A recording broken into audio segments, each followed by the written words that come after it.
Okay guys, ano kaya to? Ha? Sa ibang bansa to 100? 100 pesos. Sa ibang bansa guys. Ito pa.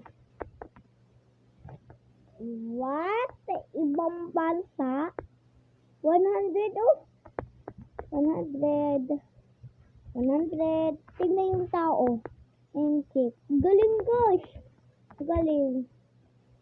Tingnan yung bahay guys.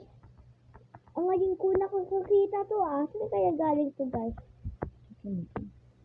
Ay, alam ko to. Taiwan siguro to, sa Taiwan. Engkik Tingnan mo, Taiwan. Marunong ako engkik Bye bye guys! Share! Subscribe!